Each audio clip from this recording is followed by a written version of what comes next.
Hi trader. Today YouTube லைவ்ல ஒரு 100 பாயிண்ட்ஸ்க்கான entry கொடுத்தோம். ஸோ லைவ் அட்டன் பண்ணவங்க லைவ் என்ட்ரி எடுத்திருப்பீங்க. ஃபர்ஸ்ட் என்ட்ரி நம்மளுக்கு ஸ்டாப் லாஸ் அடிச்சாலும் நெக்ஸ்ட் என்ட்ரில 1:2க்கான டார்கெட் கொடுத்தோம். ஸோ அதை நம்மளுக்கு ஹிட் பண்ணுச்சு. ஃபைனலா நான் எதிர்பார்த்த மாதிரி 100 லெவலே வந்து ரீச் பண்ணுச்சு. இது ஒண்ணுமே இல்ல. நம்ம ப்ரீவியஸா பண்ண அனாலிசிஸ் அண்ட் நெக்ஸ்ட் பாத்தீங்கன்னா இன்னைக்கு லைவ்ல நம்ம சொல்லிட்டு இருந்த லெவல்ல தான் நமக்கான என்ட்ரிஸ் கிடைச்சிச்சு. ஸோ நீங்க லைவ்ல என்ட்ரி எடுத்திருந்தீங்க அப்படின்னா ப்ராஃபிட் ஆர் லாஸ்ங்கிறத கமெண்ட் செக்ஷன்ல கமெண்ட் பண்ணுங்க. Everyday analysis video and live எப்படி இருக்குது அப்படிங்கறதையும் கமெண்ட் செக்ஷன்ல கமெண்ட் பண்ணுங்க. மறக்காம லைக் பண்ணிருங்க. தேர்ஸ்டேக்கான ப்ரீ மார்க்கெட் ரிப்போர்ட், வெனஸ்டேக்கான ப்ரீ மார்க்கெட் அனாலிசிஸ் தெளிவா பார்த்துருவோம். ஃபர்ஸ்ட் நம்ம ப்ரீவியஸ் அனலைஸ் என்ன பண்ணிருந்தோம் அப்படின்னா, நம்மளுக்கு 23,000 இந்த லோ பாயிண்ட் நம்மளுக்கு நிஃப்டி உடைச்சா மட்டும் தான் கீழே இருக்கிறதுக்கான பாசிபிலிட்டிஸ் இருக்கு அப்படிங்கறத நம்ம மென்ஷன் பண்ணியிருந்தோம்.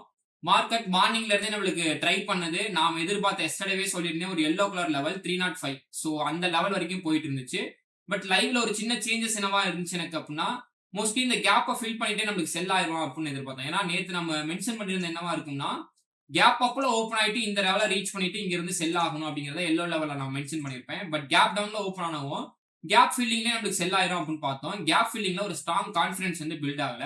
மார்க்கெட் மறுபடியும் பை பண்ணி கொண்டு போனாங்க. 250 280ல ஒரு ரிவர்சல் பாயிண்ட் இருந்துச்சு. அங்க நான் ஃபோக்கஸ் பண்ணேன். பட் கேண்டில் வந்து கிளியரா இல்ல, புல்லிஷா தான் இருக்கான். ஓகே, அப்ப 305ல நம்மளுக்கு கரெக்டா இருக்கும் அப்படின்னு 305க்கு வெயிட் பண்ணிட்டு இருந்தோம். ஸோ 305ல இருந்தா நம்மளுக்கு ஸ்ட்ராங்கான ரிவர்சல் வந்து கிடைச்சிச்சு.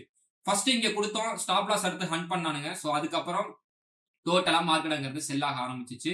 ஸோ எக்ஸ்பெக்ட் பண்ணது இந்த லெவல் வரைக்கும் 123,161 வரைக்கும் நான் செல் வந்து எதிர்பார்த்தேன். ஸோ அது வரைக்கும் எனக்கு மார்க்கெட் வந்து செல் ஆச்சு. அதுக்கு பிலோ பாத்தீங்கன்னா கேண்டில் க்ளோசிங் இருக்காது, மார்க்கெட் அதுக்குள்ளேயே தான் இருக்கு. ஸோ இப்போ தெளிவா நம்ம அனலைஸ் பண்ண ஆரம்பிச்சிடலாம். ஃபர்ஸ்ட் நம்ம உங்களுக்கு ஒரு 1 டே டைம் ஃப்ரேம்ல கேண்டில் வச்சு காமிக்கிறேன், எப்படி இருக்குன்னு பாருங்க. ஏன்னா நம்மளுக்கு இந்த வீக்கோட க்ளோசிங் வந்து ரொம்ப முக்கியம் அப்படிங்கறத நம்ம சொல்லிட்டு இருக்கோம். அதே மாதிரி இன்னைக்கு டே எப்படி க்ளோஸ் ஆயிருக்குன்னு பாருங்க. இந்த 23,070 வந்து ஒரு குரூஷியல் லெவல் சப்போர்ட்டா நம்மளுக்கு ஆக்ட் பண்ணிட்டு இருக்காங்க கரண்ட்லி. இந்த லெவல்ஸ்க்குள்ள மார்க்கெட் சஸ்டெயின் ஆகறதுனால இதுக்கு எபோவ் மார்க்கெட் போகுது அப்படின்னா இனிமே அப் ட்ரெண்டுக்கு போறதுக்கான பாசிபிலிட்டிஸ் வந்து கிரியேட் பண்ண ஆரம்பிக்கும். இப்பயே கிரியேட் ஆகுதுன்னா இந்த வீக் கேண்டில் க்ளோஸ் ஆகட்டும். இந்த வீக் கேண்டில் க்ளோஸ் ஆயிட்டு அதோட லோ பிரேக் பண்ணுது அப்படின்னா மார்க்கெட்டோட கண்டினியூவேஷன் 22,000 இருக்கும். இந்த வீக் கேண்டில் க்ளோஸ் பண்ணிட்டு அதுக்கு அடுத்தடுத்து மார்க்கெட் அதுக்குள்ளே கன்சாலிடேட் பண்ணுது அப்படின்னா அடுத்த டிசிஷன் வந்து நெக்ஸ்ட் வீக் தான் நம்ம வந்து எடுக்க முடியும். ஸோ இப்போ நெக்ஸ்ட் நம்ம 1 ஹவர் டைம் ஃப்ரேம்குள்ள சேஞ்ச் பண்ணிக்கலாம். 1 hour time frame. So 1 hour time ஃப்ரேம்ல 23,411 வந்து நல்ல ஒரு ரெசிஸ்டன்ஸ் லெவல். இப்போ நம்மளுக்கு 300 ஆக்ட் பண்ண ஆரம்பிச்சிச்சு. ஸோ 300 தான் அடுத்த ரெசிஸ்டன்ஸ் பாயிண்டா இருக்குது. இப்போ 100 பாயிண்ட்ஸ்க்குள்ள தான் மார்க்கெட்டோட டிராவலிங்கே இருக்குது. ரொம்ப சிம்பிள் தான். நாளைக்கான லெவல்ஸை பேஸ் பண்ற லெவலுக்கு கேப் அப் கேப் டவுன் எது ஓப்பன் பண்ணாலும் 23,070 கீழே நீங்க பிரேக் அவுட் ஆச்சுனாலே செல் என்ட்ரி ஃபோக்கஸ் பண்ண ஆரம்பிக்கலாம். எவ்வளவு தூரத்துக்குனா 22,862 வரைக்கும். ஓகேங்களா? 23,000 வந்து only for intraday support level. இன்ட்ராடேக்குனா நாளைக்கு மட்டும் இருக்கக்கூடிய ஒரு லெவல். சோ அப்ப இந்த பவுண்டரிஸ்க்குள்ள உங்களுக்கு நிஃப்டி ஓபன் ஆகுதுன்னா நீங்க டைரக்டா 240 300 இதுக்குள்ளே ஓபன் ஆயிடுச்சுன்னா நீங்க டைரக்டா செல்லு தான் ஃபோக்கஸ் பண்ணலாம். அது ஆல்ரெடி நான் ஏரோ மார்க் போட்டு வச்சிருக்கேன். அதுக்கு பிலோ இந்த க்ளோசிங்க்கு பிலோ ஓபன் ஆகுது அப்படிங்கிறப்ப அப்ப மார்க்கெட் பர்டிகுலர்லி கொஞ்சம் இப்படி ஒரு அப் ட்ரெண்ட் போயிட்டு நம்மளுக்கு கீழே வந்து பிரேக் அவுட் ஆகிறதுக்கான சான்ஸ் இருக்கும். இதுக்கும் பிலோ 70க்கும் பிலோ இருக்குது அப்படின்னா அப்ப நம்ம என்ன பண்ணலாம் அப்படின்னா நெக்ஸ்ட் நம்மளுக்கு ரீட்ரெஸ்ட் வராம நம்ம தொடக்கூடாது. அது ரிவர்சல் பாயிண்டா இருந்துச்சுன்னா இந்த ரிவர்சல் பாயிண்ட நாளைக்கு நான் லைவ்ல வந்து அப்டேட் பண்றேன். பட் இப்போதைக்கு 23,070ல வந்து நம்மளுக்கு ரீட்ரெஸ்ட் எடுத்தானா அங்க இருந்து டைரக்டா செல் பண்ண ஆரம்பிப்பான். 23,070லே நம்மளுக்கு பிரேக் அவுட் ஆயிட்டு ரீட்ரெஸ்ட் எடுத்தானாலும் நம்மளுக்கு செல்லிங் தான் ஆரம்பிக்கும்.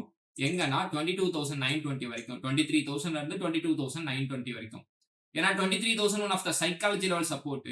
எல்லாருமே அந்த சப்போர்ட்டை வந்து ஒரு ரவுண்ட் ஃபிகர் நம்பர்ல வந்து எதிர்பார்த்துட்டு இருப்பாங்க. ஸோ வெயிட் பண்ணி இந்த லெவல்ல நம்மளோட ஃபோக்கஸ் இருக்கு.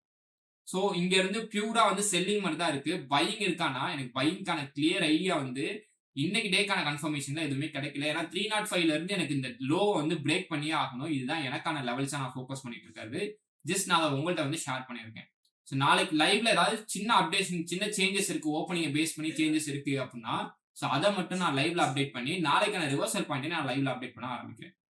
ஸோ எவ்ரி டேவும் அனலைஸ் வீடியோஸ் அண்ட் லைவ் வந்து நீங்க ஃபோக்கஸ் பண்ணி வாட்ச் பண்ணிட்டே இருந்தீங்க அப்படின்னா ஒரு 3 மந்த்ஸ் கழிச்சு பாருங்க உங்களுக்கே ஒரு ட்ரேடிங்கோட ரிசல்ட் வந்து உங்களுக்கே தெரியும். ஓகேங்களா? ஸோ எவ்ரிடே அனலைஸ் வீடியோவும் பாருங்க, லைவும் வாட்ச் பண்ணுங்க. ஸோ உங்களோட ட்ரேடிங் ஸ்கில்ல வந்து மேலும் மேலும் இம்ப்ரூவ் பண்ணிட்டே இருக்கு. I am not a SEBI registered investment advisor. This video full and fully education purpose. Okay. Thanks for watching. Thank you.